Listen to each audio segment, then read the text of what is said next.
guys, what is up? Max in our Wolong video, and today we're talking about my Flame Hashira build. Now this is the build that I beat the game with, and I want to kind of walk you through the steps, not only like what I'm spec'd into and how my character looks now, but my progression and where to start spending your points if you want to try this build. Just some like general leveling tips, as well as good weapons to look out for, what spells are good, and everything you need to know about going into kind of like flame martial arts build, which is what I went. Side note of this build, we actually ended up being really strong with spells, so we're using a lot of spells to buff up our weapons, ignite them with fire, ignite enemies that we do more damage to while they're ignited, big dot damage, and our actual spells just like one shot a lot of the enemies that you're like encounter running around. It's a super cool build. I hope you guys enjoyed the video. Let's get right into it. So for the format of this video, we're going to go over my gear first, and then we'll get into the best spells, and then we'll get into like leveling and stats to invest into. So to start us off, my favorite weapon to use for this build is the dual halberds. Now, first reason the dual halberds are really good is because they get A+ scaling in fire. Scaling in this game works similar to like Dark Souls or Elden Ring. If you have points in your stats, you can get extra damage on your weapons that scale well with that. So we're going to get added damage on our weapons from the amount of points that we put into our fire. It also scales off of wood and stone, all three things that we are going to be putting our points into that synergize very well with this build. On your dual halberds, I strongly recommend looking for Sudden Tornado. Of the martial arts that I've tried on the dual halberds, this one's my favorite one because it is a spinning attack that one is a multi-hit. It'll hit very quickly, which is important because we're going to be buffing our weapons with the flame weapons, and when you do the multi-hit spin, you can ignite enemies very quickly. And while the like actual flame weapon buff doesn't last for very long, enemies when they get dotted last for quite a while, and they'll be suffering from that status effects, and we've got a lot of damage multipliers against enemies that are suffering from status effects. On my weapon, I also have power gain upon martial arts use. I'm going to be using a lot of my martial arts. We're a flame build. Fire or speccing into flame reduces the cost of using martial arts, and whenever I use a martial arts attack, I'm going to increase the damage that I do with these, and I have increased damage against enemies that are suffering from burns, and once again, we can light enemies on fire very quickly with this build. The other weapon that I used and what I recommend using to start the game with is looking for a good sword. Swords will scale pretty well off of health and fire or martial arts, which are two stats that you're going to want to be investing into early. Getting the like wood scaling or health scaling is really nice on these, and the sword is it's just a really solid weapon. The moveset on it carried me for the beginning of the game until I got to my dual halberd. I actually had some trouble swapping off, but this specific kind of sword, the iron sword, has this like multi-hit kind of like swings that are also synergized really well, and I really like the martial arts on it. Swift lightning, once again, I really prioritize these like distance closing martial arts that can hit enemies, close the distance, and just do a lot of damage. Not as great for applying fire as the dual halberds, but this was kind of my secondary weapon. On it, I've got flame attack power, fatal strike damage, spirit vulnerability on enemies upon martial arts.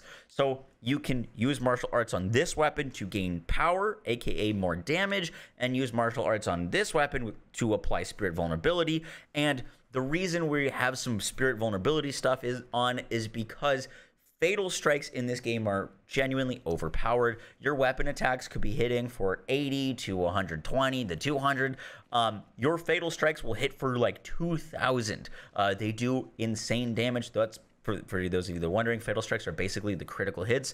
And to defeat bosses, you kind of need to use them. So we're going to be empowering the damage of fatal strikes with this build by increasing our fatal strike damage. Next up, for our gear. For your gear, you want to look for a gear set that's going to give you hovering around 50 to 60 equipment weight. As you level up, your equipment rate is going to go down as you put points into stone. Look for gear that has a good top stat, such as like damage received or damage to enemies with negative effects, as you cannot change the actual first stat on your armor. And look for armor that is 3 to 4 stars. It doesn't like super matter if it's not. a 4-star piece of gear as long as you get some rolls on it. Now, the only thing that really matters on your piece of gear is the first stat. Everything else you can change. You will lose like a small percentage when you change them, but with the embedment system, you can copy this exact chest piece or get this exact chest piece to drop and then copy my exact stats that I have on it because you can change every single passive except for the first one. So on my helmet, I've got Spirit Attack Guarding. This was just kind of the only 4-star helmet I had down the time, but I've got Damage Amplification on Fatal Strike on enemies. Now, in order to get these cool purple stats on your gear, you have to use the embedment system. So if your helmet doesn't drop with a purple, you need to use the embedment system to remove it from a piece of gear, and then you can slot it into another piece of gear. So keep your eye out for any gear that drops with that little purple circle stat because they all are special abilities. So we're going to get damage amp upon fatal strikes. Note that fatal strikes are a crucial part of this game. It's what happens when you deflect an attack. So after I deflect an attack and do a critical strike on an enemy, I'm now going to increase my damage, which is perfect for boss fights. Then again, we've also got on this burn accumulation on enemies to light more enemies on fire, increase our flame attack. This is going to increase our sword damage, our dot damage, and the damage that we're doing with our fire spells. And then I've got fatal strike damage on this. Next up on my chest piece, damage received, burn accumulation on enemies, more damage dealt, flame attack power, and HP. On this, I've got damage to enemies with negative effects, flame attack power, spirit gain from normal attacks so that we can keep doing our martial arts, and more vulnerability upon deflecting a critical blow. Basically, you want to be able to pump up the damage of your character through different actions. These, as far as I know, do not stack. I actually haven't tested if they stacked, but they're pretty rare to find, so I actually haven't really found any duplicates. But I've got like power up on martial arts, power up on fatal strike, power up on deflect. You're going to want to look for putting these purples on your gear to get the most out of your damage. And lastly, I can't find any better boots at the moment, but these have got flame attack power, burn accumulation on enemies, and fatal strike damage. Lastly, for your accessories you cannot reroll. They just kind of are what they are. So not like super important. I've got melee attack, increased HP from my dragon pot, spirit gain from normal attack, reduced damage from attacks received from ranged. This one's got elemental damage. I actually picked this one up in New Game Plus. I should probably take this off because you can't earn 5 stars in base game. So let's just put back on this one with the fatal strike damage, divine beast gauge gain, and so on and so forth. Your ranged weapons don't really matter. You can use whatever you want. But yeah, that is kind of the core outline of the gear that we're using. Next up for our wizardry spells, I strongly recommend rushing to pick up Amplify Damage and Flame Weapon as early as possible, and then focusing on getting Bursting Fireball. Now, these little numbers are indicating the rank in fire that you need to have. So in order to use Flame Weapon, you need to hit rank 12 in fire. In order to use Amplify, you need to hit rank 3. In order to use Bursting, you need to hit rank 15. And the thing on the right that is the orange circle is the actual like morale rank that you need to hit in an area to be able to use these. So note that you're not going to be able to use all of these spells when you first enter an area, but once you raise a few flags and kill some enemies, you'll be able to use these for the harder enemies. Now, let me explain my decisions here because there are a lot of fire spells, and these are the ones that I enjoy the most, that I think are the strongest. Now, I do want to say that when you're first starting out, Burning Flame Wave, I would use to start out before you pick up Bursting Fireball, as this is just a really nice way to light enemies on fire. The AI in this game isn't great. You put that fire down, enemies will just straight up walk through it towards you. They won't avoid it at all. So Burning Flame Wave is super nice, but now that we're in the later part of the game, I don't use it anymore, as Bursting Fireball is just crazy amount of damage. This will one-shot most adds and two-shot like the harder enemies with our setup. So for wizardry spells, Amplify Damage, this is going to increase the damage that you take, but also increase the damage that you deal. When you get an enemy into the state where you can critical strike them, if you pop Amplify Damage and then fatal strike them, you can do more damage, which is really, really nice. Flame Weapon, obviously, this is mainly to increase the damage of our melee attacks. It'll hit during your martial arts, light enemies on fire, do more damage with it. Bursting Fireball is really nice, as I already said, but you should be pairing it with Overpowered Burst. Now, this is sick. This is something you don't get till later. It's something you have to look forward to, as you need 30 points into fire to unlock this, but it is a game changer. This greatly increases the damage dealt by the wizardry spell or martial arts next used. I believe it's around a 2 times damage multiplier, which is massive when you activate Overpower Burst and then Bursting Fireball. Now, when you throw this Fireball, you're getting double the damage on it, not to mention all of the damage that we already have on our fire attacks. Plus, if an enemy is already lit on fire and then you do this, then they're going to take even more multiplicative damage.